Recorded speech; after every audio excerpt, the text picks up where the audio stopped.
Bloomberg Audio Studios. Podcasts, radio, news.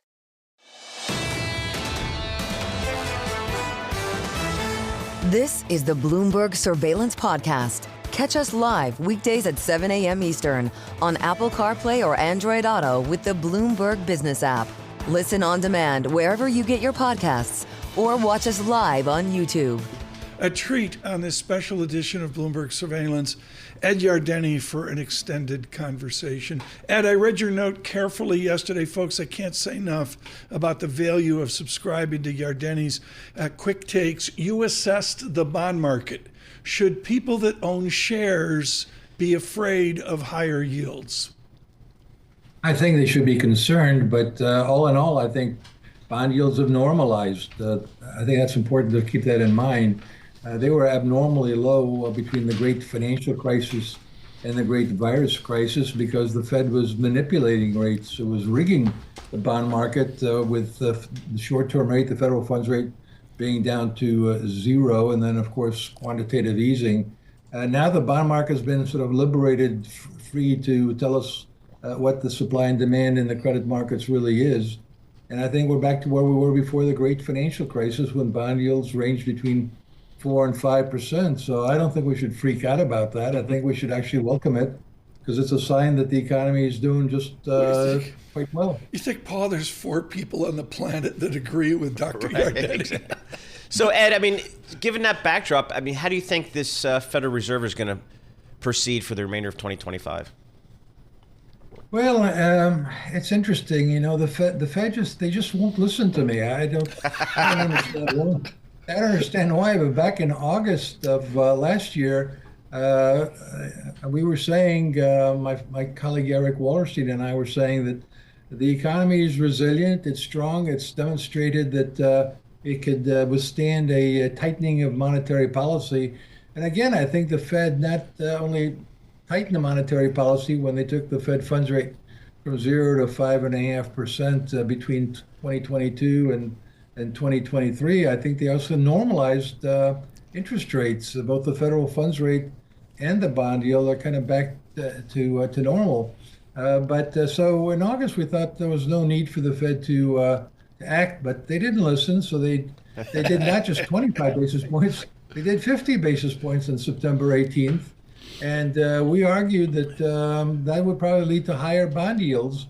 And that's exactly what's happened. We've had the Fed funds rate down 100 basis points.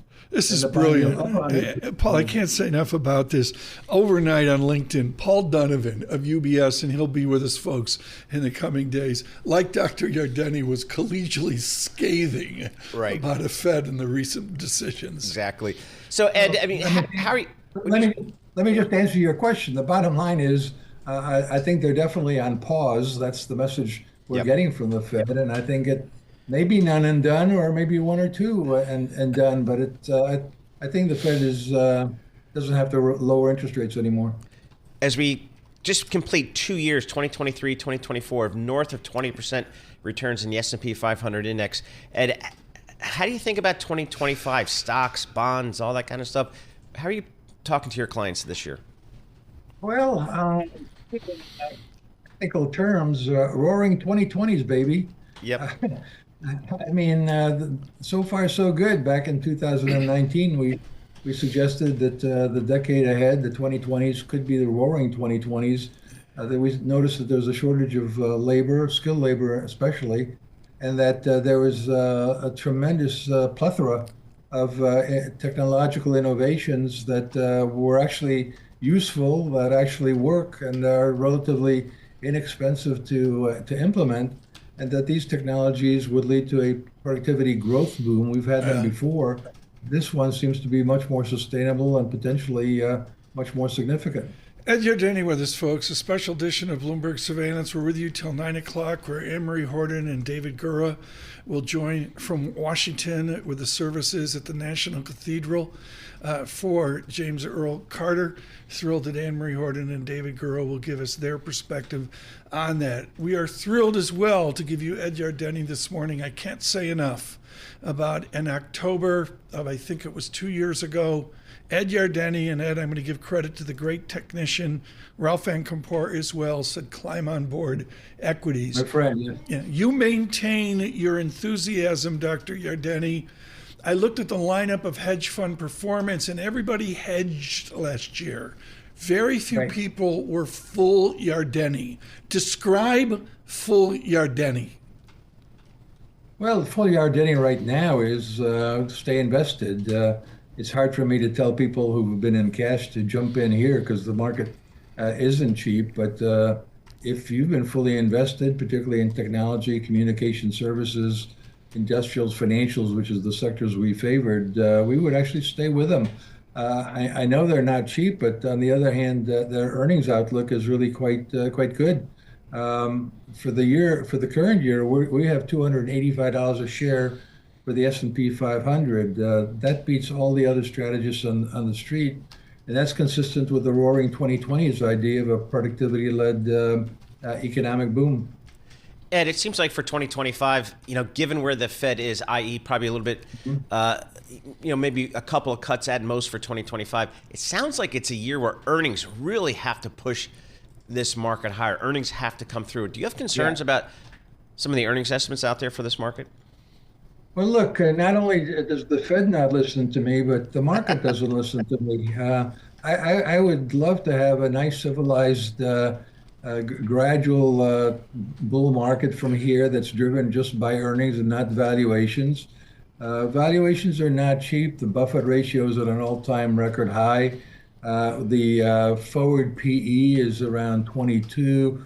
Back right before the tech wreck of 2000, it was 25, so we're not far from that. I mean, information technology and communication services account for a whopping 40% of the S&P 500, and we know that 30% of the S&P 500 is the Magnificent Seven. Look, I don't think these stocks the Magnificent Seven are going to go away. I think they're here to stay.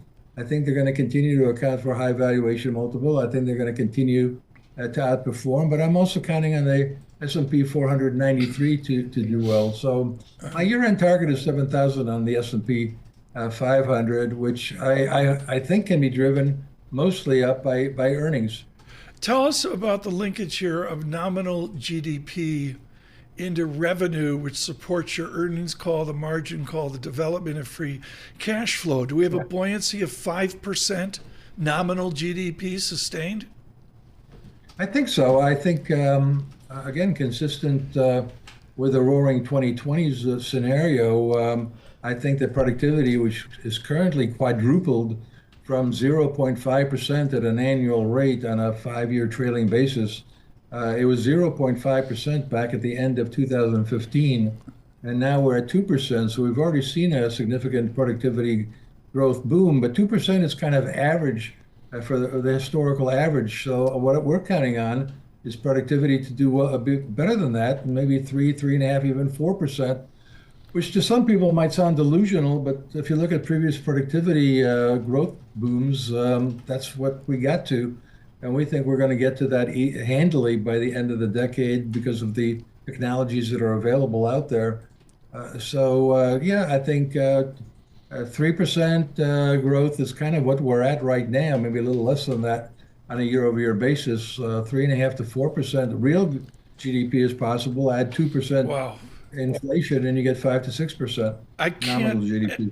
I can't emphasize enough, Paul, how alone Yardeni is on this. There's some bulls out there. John Stolfus. I'm alone, but I don't feel lonely. You don't feel lonely, but the idea that we're going to sustain 3% real GDP, how many guests are telling us that? It's a pretty lone call. Exactly. Hey, Ed, what are you suggesting folks do in the fixed income market? Because a lot of folks feel pretty comfortable at 4.25% in 2-year Treasury. Do they need to take credit risk? They don't really need to take credit risk, and I welcome that. I think that's, again, normalization. We should have an economy where if investors don't want to take risk, they shouldn't be punished with 0 to 2% yields on their money market funds. I think they should be getting a reasonable return, and 4.5% is certainly a reasonable return on a 2-year. On the other hand, people who want to lock it in can certainly go for the 4.5 and higher percents that are available in the capital markets. So you don't have to take risk, but there's greater reward, obviously, if you're willing to go extend into the bond market, go into the corporates, maybe even into the high yields. Ed Yardeni, thank you so much. Greatly, greatly appreciate it this morning. Edward Yardeni there with a call of 7,000 XPX.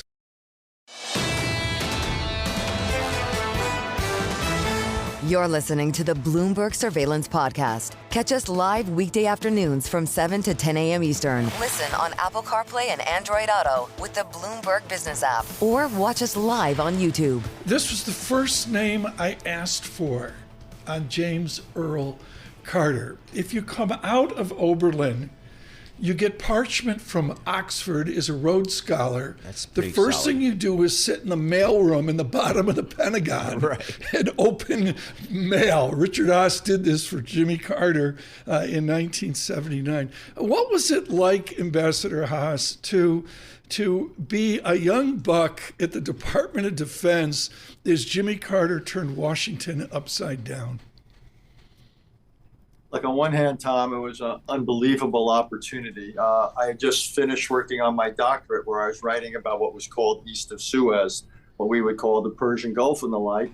And in '79, the two biggest crises happened to be in Iran and Afghanistan. So there I was in my late 20s, and suddenly I was getting invited to meetings with the Secretary of Defense and others. It was crazy. But I also learned the limits of my role. At one point, I was pressing a lieutenant colonel to allow me and some other civilians in on the details of the contingency planning for what we might do in that part of the world. And he sat me down and he said, "Son, you're here for another year or two? I'm here for my whole career. You're what we call Christmas help. No way let you see these plans." Was President Carter Christmas help? E.J. Dion in the Post this morning with an essay on a one-term president. When was it the hostage crisis which you lived directly that ended the presidency, or was it more than that, to that landslide Reagan victory? I think it was more than that. Though Carter himself thought if he had maybe ordered one more helicopter to Desert One and we had rescued the hostages, he might well have been reelected. Well, it's one of the many things we'll never know. But I think it was more than that. Carter was not a good communicator. There was a little bit of an eat your vegetables quality to his presidency. He was telling us maybe at times, Tom, what we needed to hear, but we certainly didn't want to hear, whether it was about the energy crisis and so forth. But the actual accomplishments of the administration were many. What also, though, probably did him in was high double-digit inflation. You really can't survive that politically. But that said, he accomplished more in one term than most presidents do in two. Richard, given the hindsight that we do now have, the perspective that we do now have, from your perspective, what do you think the Carter legacy is? I think it's pretty impressive. I mean, if you think about it, and I'll focus on foreign policy, it was an interesting mixture of idealism and realism. He put human rights squarely on the foreign policy agenda, something that Reagan obviously continued, but he also negotiated arms control agreements with Soviet Union. He normalized relations with communist China. He was a realist about what the United States had to accept in terms of the nationalism and rights of others. So he returned the Panama Canal, by the way, on terms that have allowed us to use it ever since. He wasn't a pacifist, but he was a great believer in peace. He negotiated the Camp David agreements, the Egypt-Egyptian peace treaty. So I think he'll be seen as a president who got an awful lot done in 4 years. Ambassador, when you were at the Council on Foreign Relations, let me make clear, with Centerview Partners now, and I'm going to say Emeritus at Council on Foreign Relations, as he built the modern institution, you had the advantage of Shannon O'Neill and others with terrific Latin coverage.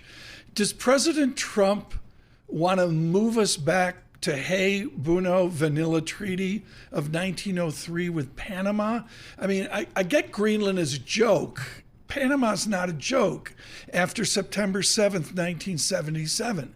Does he simply want to move us back to a treaty of 1903? Tom, I don't take this as a joke, and I'm not sure what his motives are, who spoke to him, because these issues were not, raised during the campaign. But I think it's unfortunate in terms of the hemisphere. I also think it communicates the larger point that major powers have the right to do what they want in their own neighborhoods, which is music to the ears of Russia and Ukraine and China dealing with the South China Sea and Taiwan. So again, if we have serious concerns about Mexico or Canada or the canal, there's something called diplomacy, and use your diplomats and raise these issues. But don't walk around the region as though you're entitled, because again, that sets it not only puts everybody in the region and alienates them, but it also sends a terrible message to Russia and China and others that this is now an acceptable way of doing business. Richard, in terms of foreign relations, what do you expect the first 100 days of this incoming Trump administration? Where do you think the focus will be? I think it's got to be on Ukraine as much as anything. And then secondly, what I'm hoping it is, and I just wrote a long piece on it, is Iran. And in terms of Ukraine, it's got to be coming to a real meeting of the minds with Mr. Zelensky, and then presenting essentially an approach to Putin, putting pressure on Putin to accept the ceasefire. And then with Iran, we inherit a situation where Iran's on its heels. And what I've been advocating for is the United States should offer a grand bargain to Iran. Get out of the business of military support for proxies, get out of the nuclear weapons business, and we'll ease sanctions so this regime of yours can survive. And that's a big approach, but I hope we take it. Ambassador Haass, thank you so much for perspective on Jimmy Carter. Richard Haass, of course, with Centerview Partners and always associated with the Council on Foreign Relations. This is the Bloomberg Surveillance Podcast. Listen live each weekday starting at 7 a.m. Eastern on Apple CarPlay and Android Auto with the Bloomberg Business app. You can also listen live on Amazon Alexa from our flagship New York station. Just say, Alexa, play Bloomberg 1130. In my ute, the San Gabriel Mountains north of L.A. were basically invisible in the pollution, like Mexico City of L.A. Yep. And one of the miracles of this nation, including the work of President Carter, was crystal clear St. Gabriel Mountains. This is up buttressed with El Tadina, and this has been one of the two major fires that we've seen the last couple days. And if you migrate from El Tadina southwest across Lake Avenue, beneath Lincoln Avenue, you run into Pasadena. And Paul, this is where Ohio State wins every year in the Rose Bowl. It seems like they win that's the way it is. It's 4.5 miles, a short distance to the Rose Bowl from this horrific fire.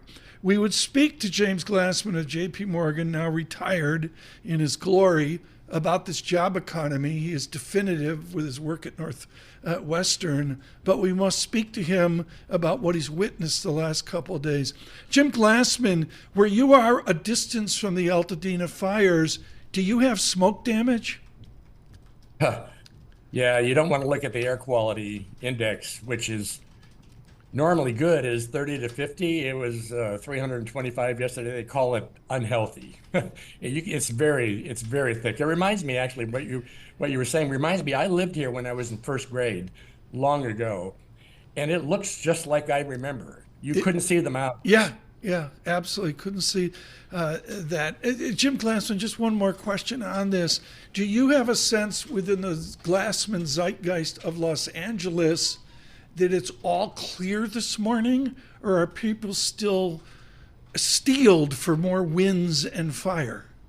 Well, I think the winds seem to have settled down, but the fire is going to take some time to get a grip. When I looked at the review of all the different fires, they said that none of it was under control, really. Right. We've been kind of looking to see when that's going to happen, but Right. it's going to take a while. It's pretty devastating, and normally these stories are kind of remote to all of us. We know there's an issue going on somewhere, and we calculate what is this going to do to the economy. This is a real personal thing for me because people had to. I've got people living in my house because they had to vacate from Brentwood and Palisades.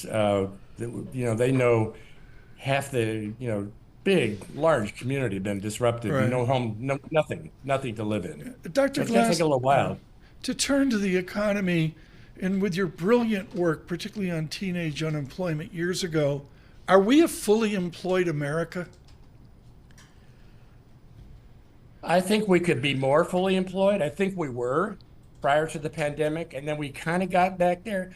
It's loosened up a little bit, but I think the problem really in the labor market, it's not so much we are by the standard metrics we're fully employed, but the problem really in America is that the share of income that goes to the various things that we use to produce GDP, workers have been getting a smaller share, and this has been going on since the late 1990s. And I think if you keep an eye on the evolution of what's going on in the labor market, the politics makes a little more sense. The disruption that's going on in the labor market's been really stunning. And that's kind of, to me, what this shrinking share of income going to workers has meant. And it's got massive implications for all kinds of things.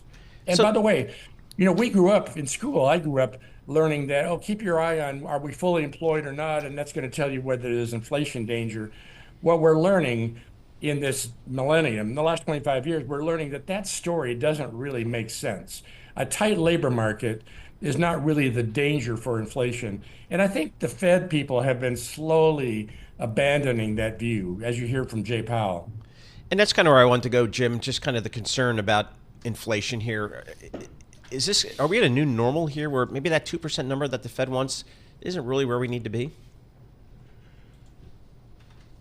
Well, I've heard Janet Yellen once say, you know what, if we could do it all over again, maybe we would have picked a different target. Because, but I think the problem is once you decide, all the central banks around the world, started with Bank of New Zealand, once they embrace the idea that they should have an explicit target, 2%, the market bought it. And it's reflected in inflation expectations, and it's really been anchored. It's an important anchor for the bond market. I don't hear anymore people worrying about what's the long-run strategy of the central bank. That we used to think about that all the time, the politics of central bank, of the monetary policy. And I think the advantage of picking some number, whatever it is, we could quarrel about whether 2 is too low. But I think once you do it, it's unwise to changing the rules of the game. Jim Glassman, thank you so much for joining us. Too short an interview on the economy at hand. Thank you for that perspective on your Rose Bowl in Southern California and Los Angeles as well.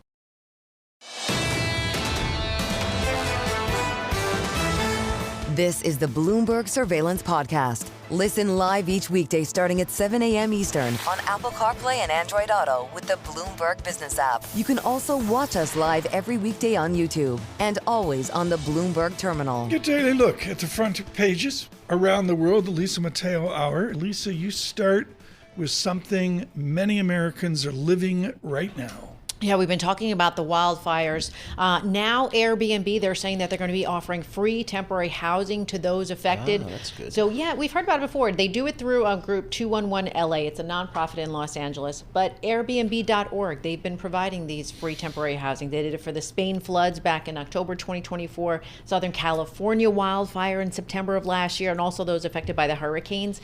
So a lot of hosts open up their home for a discount, and then this website is a place where people can donate, so then that covers the rest of the cost, so that it offers these people some housing. So huge deal most definitely in LA now, and many people moving south to San Diego. Their reach is huge here, even with Rob Carolyn saying the storm moves to the south. What else do you have this morning? Sure. This was a Bloomberg survey. We've been talking so much about how AI could take away jobs. So now this survey from Bloomberg Intelligence, it kind of puts it into perspective. It says global banks, they could cut as many as 200,000 jobs in the next 3 to 5 years. That's about 3% of the industry's global workforce. Back office, middle office, operations, those are the ones most at risk. But it could also mean improved earnings, which they also point out, because banks could add as much as $180 billion to their combined by 2027. Right from the get-go, they've talked about margin expansion. Mm-hmm. I'm in the camp, Paul, I'm going to wait until I see it. Right. But this was a nice survey. Bloomberg Intelligence, senior banks analyst Tomas Netzel over in London. He did this survey of a lot of big financial institutions over there. Got some good feedback. So again, putting some numbers on They what did, the issues and they could showed be. like Citigroup already letting staffers use Gen AI to like scan through documents. Yep. At Klarna, they have AI assistants doing the work of 700 full-time customer service. Well, as a lowly agents. investment banker, one of my jobs, we spent many nights at the printer, literally the printer in Lower Manhattan, proofreading prospectuses, sitting there till like 4 a.m, proofreading prospectuses. Yeah. God, you got to automate that somehow with Yes. AI. No, it's serious stuff. And of Yeah. course, that's Yeah. where Paul was calling up, doing some, trades out front of the transaction. Yeah. Exactly. And actually, that was an issue. Yeah, it was. Yeah, on sure. insider trading Yep. way back. This next one, Lisa, I'm sorry, this got a huge splash by Bloomberg. It did. Okay, so this is when you kind of tie it in. So what do Wall Street workers do when they're out of work? Because they've been showing there's a 30% reduction in equity analysts at major banks. So what some of them are doing who can't find work, they're turning to social media and content creation. So they're becoming basically, I guess, influencers or giving out advice on the finance industry. So one analyst tells Bloomberg, it's not easy. Like he's been out of work since about 2022. He's 37. And this is all he's been able to find. So he's kind of growing it. His 5-figure income is about a third of what he used to earn. Yep. But he says he's trying. But it really gets into like how equity research is being squeezed down to. The heart of it quickly here, because I want to get to the other story here. On Apple, there are 56 and 4. There are 60 Yep. analysts Yep. on the A&R screen. Do I need 60 opinions on Apple? I'm guessing 8 to 10 are getting paid for their Apple research. That's it.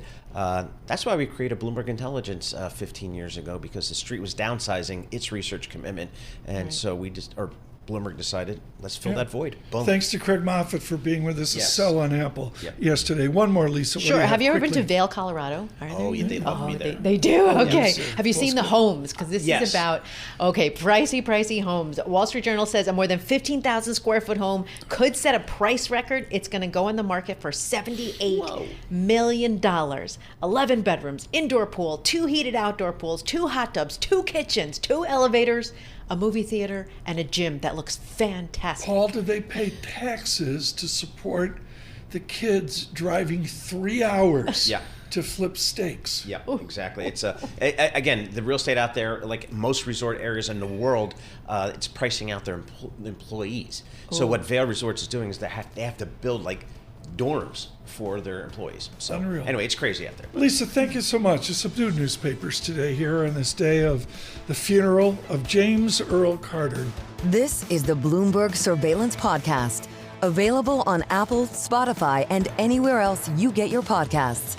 Listen live each weekday, 7 to 10 a.m. Eastern on Bloomberg.com, the iHeartRadio app, TuneIn, and the Bloomberg Business app. You can also watch us live every weekday on YouTube and always on the Bloomberg Terminal.